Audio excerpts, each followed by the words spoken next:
Hi, my name is Tom Delner, and I'm editor of University Publications here at Calzada. And today I'm with Dr. Inge Guen, who's from the Washington, D.C. area, and she's graduated from Calzada with a Doctor of Psychology degree. First of all, Dr. Guen, congratulations on this wonderful achievement. We're so happy for you, and thank you for stopping by today. I'd like to begin by asking, I was wondering if you would share the story of your journey, how you came to decide to pursue your doctorate here at Calzada. I would be delighted to answer that question. About 4 years ago, my youngest son, who works at the International Monetary Fund and who is part of the Order of St. John, told me, "Mommy, why don't you come with me and meet the most injured soldier at Walter Reed Medical Army Center in Washington, D.C. So I went with him. I saw a young man, triple amputee, and he didn't have a hip, and part of his liver was gone. We became very close, we bonded. From that time on, I went practically on a daily basis to that military hospital, and I saw other soldiers. As the year went by, I said to myself, why don't I become more educated?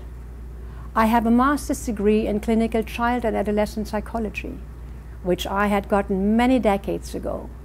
Why don't I look for a school which affords me to finish my education? And here I am today with my doctorate of psychology. And I am very pleased to say that I am now at the National Medical Center of Washington, D.C., working with our wounded warriors. I don't want to embarrass you, but I know that you were recently awarded a very, very special honor from the Daughters of the American Revolution, the Medal of Patriotism. Yes. Could you tell me a little bit about the award and the experience, the whole evening? It was quite a gala, wasn't it? Tom, it was very humbling. There is this woman, past middle age, who has been chosen by this wonderful organization, the Daughters of the American Revolution. They choose one person once a year who gets that award. And this year there were hundreds of contenders from all over the United States. So they chose Inge Guen. It was a fantastic gala in Washington, D.C. And I was awarded this wonderful, distinguished award. And I must say that I was very humbled, and I only accepted it in the name of our soldiers.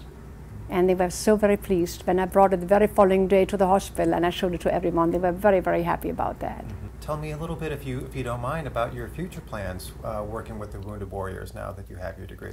Well, my future plans are very, very easy.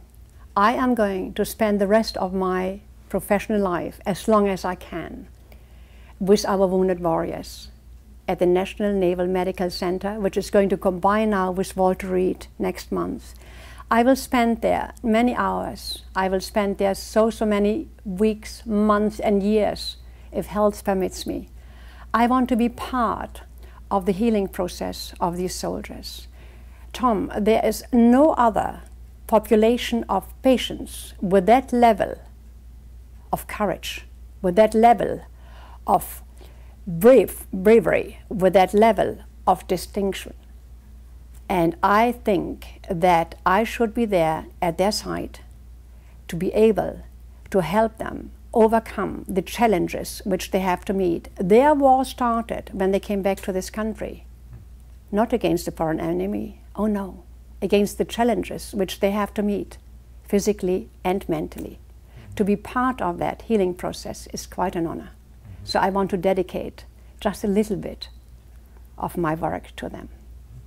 If I can ask, are there ways in which your education experience, you've been able to apply that to your work with the wounded warriors, or are there ways in which your work with the wounded warriors perhaps helped carry you through what's a pretty long and challenging process to achieve your doctorate? Well, this is a very interesting question, and I never even thought of it.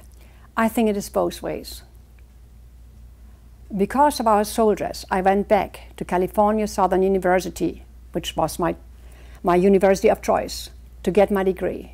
I got the best education there.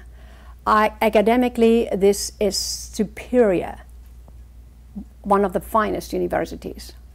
It is equal in the curriculum to Ivy League schools, and I have compared that already. So this school has helped me very, very much get theoretically the knowledge which I applied then when I had my practicum at the Naval Hospital. And this practicum had taught me that I can use everything what I learned at this university to the practical therapy of these soldiers. I mean, this is both sides, and I'm very, very pleased. So I learned a lot, because I see these soldiers when they come from the war in intensive care. They're in the coma. Then they go on the trauma ward. They're amputees. Then they go on the traumatic brain injury ward, where I see very, very severe traumatic brain injuries, perforating wounds, penetrating wounds, broken skulls, and so on. So I learned a lot from the hospital, but I learned so very much from this university, and I think it's a wonderful combination. It's a fantastic marriage, and I'm very pleased. Reflecting back on your experience here at Cal Southern, are there a couple memories that just come to mind? Are there any highlights that you can recall about your educational experience here? The whole journey was a highlight for me. It was just fantastic. It was fantastic. It was really very nice. The staff was superb. My mentors were extraordinary. There are a couple of highlights, yes. One of them was a tremendous challenge. I do not believe that there is a psychologist in the United States of America who likes one class, and this is the statistic and psychological assessment class. And I had Dr. Rich, an extraordinary man. We had quite a few rounds together. We had going back and forth about certain issues, and I wanted to win and he wanted to win, so it was fantastic. I learned a lot through him, and he made that class so much fun for me. It was extraordinary. I mean, just a wonderful man. And if you give your heart to one of the courses 100%, then you excel in it. And I mean, that was a wonderful experience. And then the other one, I mean, there were so many, but the other one is this very gentle, beautiful man, Dr. Benson Allen. He was my doctoral project chair for 3 whole courses. So I had to be with him for 3 courses, which is a long, long time.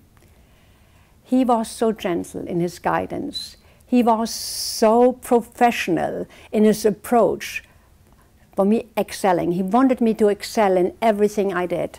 And there came a time when I just wanted to write for him, to make him happy. And we worked very well together. He was very prompt. Because you must understand, a doctoral project is a 24/7 situation.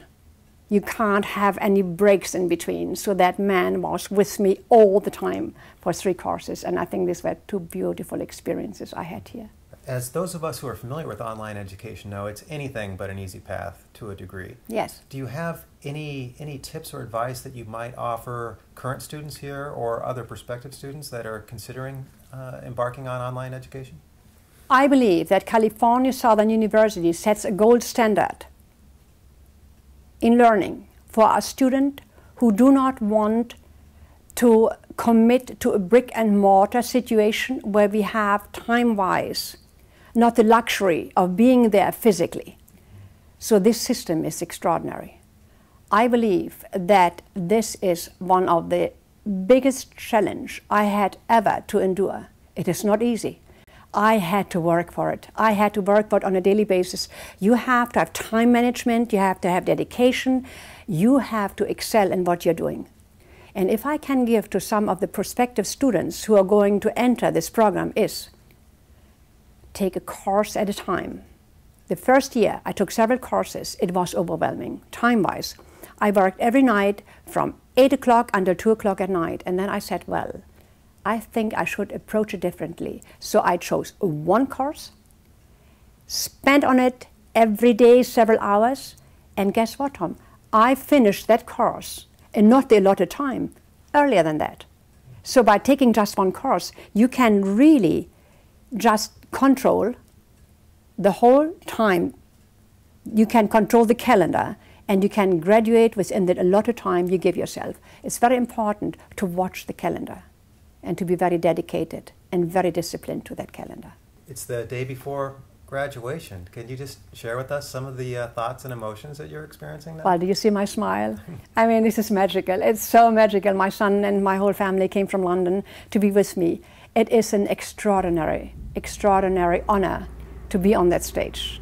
I am going to be on that stage. I'm going to receive my diploma, and I'm going to be hooded. That is one of the moments I have been looking forward to. I have worked very hard, very diligently, and I believe that is a moment which is going to be embedded in my grandchildren's thoughts, and I have given them such an incentive to go on.